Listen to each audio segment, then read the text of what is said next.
이 영상은 약물로 인해 발생하는 심각한 부작용으로 사망까지 할 수 있다는 사실을 알려 좀 더 깨끗하게 운동하시는 분들이 많아졌으면 하는 바람으로 제작했습니다. 안드레아스 민저는 오스트리아 출생의 세계적인 보디빌더로 약물 부작용으로 인해 31세라는 젊은 나이에 사망한 유명 보디빌더입니다. 민저는 사망하기 몇 개월 전부터 약물 부작용으로 인한 복통에 시달렸습니다. 위장에서 내부 출혈이 발생함과 동시에 간과 신장이 점점 손상되었고 다수의 내장들이 제 기능을 못하게 돼 결국 스테로이드의 부작용으로 1996년 3월 14일 31세의 나이에 사망하게 되었습니다. 당시에 그의 시신을 부검한 결과는 매우 충격적이었는데 심장 크기가 일반인의 2배가량 커져 있었고 대부분의 내장도 물론 회복 불능 수준으로 망가져 버렸으며 간에는 엄청난 크기의 암 종양이 있었습니다. 게다가 구환의 크기는 아몬드보다 더 작은 크기로 위축되어 있었다고 합니다. 생전 안드레아스 민저는 같은 오스트리아 출생의 레전드 보디빌더 아놀드 슈왈제네거를 동경하며 그를 모방한다고 여러 번 밝히기도 했는데 그래서 그런지 아놀드는 민저의 장례식에 동료 보디빌더에 대한 추모의 의미로 화환을 보내기도 했었습니다. 민저의 사망 당시 그의 체중은 110kg였음에도 불구하고 체지방은 5% 미만으로 체지방률이 매우 낮은 상태였습니다. 당시 민저의 급사 원인은 부검 결과 과도한 약물 복용과 이토록 낮은 체지방률이 가장 큰 원인으로 추정된다고 합니다. 민저는 프로 보디빌더로 활동하던 당시에 좋은 컨디셔닝과 극도로 낮은 체지방 수준으로 유명해진 선수인데 민저가 1993년도 올림피아에 출전한 당시에 그의 삶들을 보면 매우 낮은 체지방으로 근육의 결이 보일 정도로 갈라짐이 아주 선명하게 보이는 것을 알 수 있습니다. 이 장면에서도 보면 민저의 삼각근과 삼두근은 매우 낮은 체지방률로 인해 근육의 결이 아주 선명하게 보일 정도로 갈라집니다.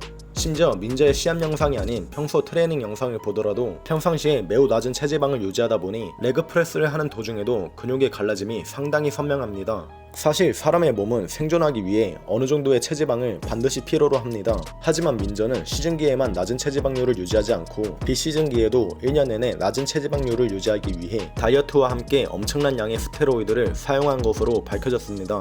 민저는 평소에 너무 낮은 체지방을 유지하며 지내다 보니 신장에는 지방이 전혀 없는 상태라 신장이 엄청나게 부어있었고 민저의 혈액 검사 결과 20종류 이상의 약물 사용 흔적이 발견되어 복부에 통증을 느끼며 사망을 앞두고 있는 시점에서도 약물 투여를 멈추지 못했던 것으로 추정됩니다. 민저는 보디빌딩에 너무 강하게 매료되어 있다 보니 그저 매우 열심히 훈련하고 미친듯이 절제된 식단을 따르는 것밖에 몰랐고 휴식도 취하지 않으며 근육을 만들기 위해 수십 가지 종류의 약물을 사용했습니다. 하지만 불행하게도 그는 보디빌딩에 너무 강하게 빠져있어 몸을 아끼지 않았고 결국 그가 사랑하는 보디빌딩이 민저를 31세라는 나이에 죽게 만든 원인이 되어버렸습니다. 사실 약물로 인한 사망 사례는 민저뿐만이 아닙니다. 비교적 최근의 사례인 리치 피아나의 사례를 보더라도 리치 피아나는 민저와 마찬가지로 46세의 젊은 나이에 사망했습니다. 리치 피아나는 그의 자택에서 그가 의식을 잃고 쓰러져 있는 것을 그의 아내인 사라 피아나가 발견해 곧바로 병원으로 옮겨졌으나 2주 만에 결국 사망했습니다. 경찰은 리치 피아나가 죽은 원인으로 약물 과다 복용을 지목했는데 그 이유는 그의 자택에서 수십 병의 테스토스테론이 발견되었기 때문입니다. 리치 피아나는 20년 동안이나 지속적으로 스테로이드를 복용했고 처음 스테로이드를 접한 이후 전과는 비교도 안되게 발전한 수행 능력과 변화하는 몸으로 인해 스테로이드의 매력에 빠져 헤어나올 수가 없었다고 합니다.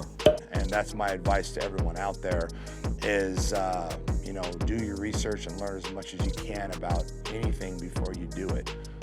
There's always a better way to do something. So make sure you do your research, and again, if you have the choice to be natural or do steroids, stay natural. There's no reason to do steroids. You're only hurting your body, you're hurting yourself. 현재 스테로이드는 이제 더 이상 프로 선수들에게만 국한되지 않습니다. 해외가 아닌 국내에서조차 선수가 아닌 일반인도 약물을 쉽게 접할 수 있으며 최근에는 인스타를 보면 프로 보디빌더가 아닌 유명 트레이너들도 대부분 주기적으로 약물을 복용하고 있다는 사실을 짐작할 수 있습니다. 주사 바늘을 몸에 꽂을지 말지의 여부는 완전히 본인의 선택입니다. 하지만 이 선택이 몸에 어떤 영향을 주고 어떤 결과를 가져올지 알고 싶다면 이 영상을 시청하고 다시 한번 생각해 보시길 바랍니다. 추가로 오늘의 영상이 유익했다면 구독과 좋아요 부탁드립니다. 감사합니다.